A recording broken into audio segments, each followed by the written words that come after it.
The moment a stranger enters an elevator and you instinctively assess whether to make eye contact or stare at your shoes, that is Nietzsche's biology of respect in action. Far from being a conscious moral choice, genuine respect operates at the level of spinal reflexes and hormonal surges, a truth our polite society desperately tries to disguise.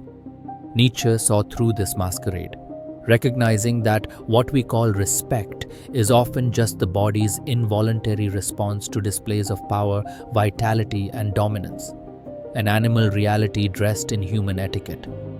Consider the physical reactions we cannot control: the subtle straightening of posture when authority enters the room, the quickened pulse when confronting someone of higher status, the way hands unconsciously adjust clothing or hair in the presence of perceived superiority. These are not learned behaviors, but biological programs, remnants of an evolutionary past where correctly reading hierarchy meant survival. The corporate vice president who commands silent attention during meetings triggers the same physiological submission responses that our ancestors felt toward tribal chieftains.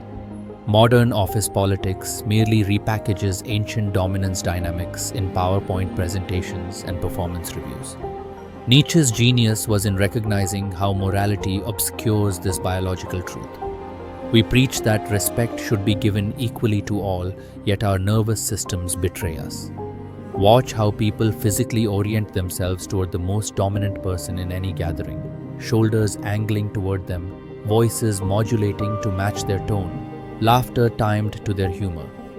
These are not conscious choices, but somatic acknowledgements of a natural order. The entrepreneur who walks into a venture capital meeting with the relaxed gait of a panther staking territory will secure funding faster than the technically superior but physically hesitant competitor.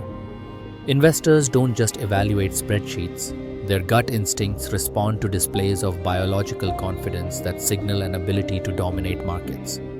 This explains why forced equality feels unnatural. Mandating respect through social conventions, whether workplace sensitivity training or political correctness, goes against our biological wiring. When a naturally submissive employee is promoted to management, their team will unconsciously resist their authority no matter how many HR policies enforce compliance. True respect cannot be legislated because it emerges from primal cues. The timbre of voice that suggests unshakable certainty, the posture that occupies space without apology, the unbroken gaze that communicates the luxury of never needing to look away first. These are the traits that bypass rational judgment and speak directly to our animal brains. The implications are uncomfortable but liberating. Personal transformation must address not just skills or knowledge, but the biological markers of dominance. Changing how one moves, breathes, and occupies space alters the respect equation more dramatically than any credential. The therapist helping clients overcome social anxiety, the coach training executives, the acting teacher molding performers, all are unwitting Nietzscheans reshaping biological signals of power. Even the act of regular exercise transforms respect dynamics not just through changed appearance, but through the hormonal shifts that make a body naturally assert itself. Nietzsche's most subversive insight was that morality often serves as revenge of the biologically weak. Those who cannot command respect through natural dominance create ethical systems to shame those who do. The office gossip labeling a confident colleague arrogant, the social media mob tearing down successful figures, the cultural suspicion of charisma. These are modern manifestations of what Nietzsche called slave morality. They represent attempts to neutralize biological reality through guilt, a doomed effort to make the body deny what its nerves and hormones know to be true. The path to authentic respect requires abandoning moral pretenses and engaging with biological truth. It means developing not just competence but the physical presence that makes competence visible.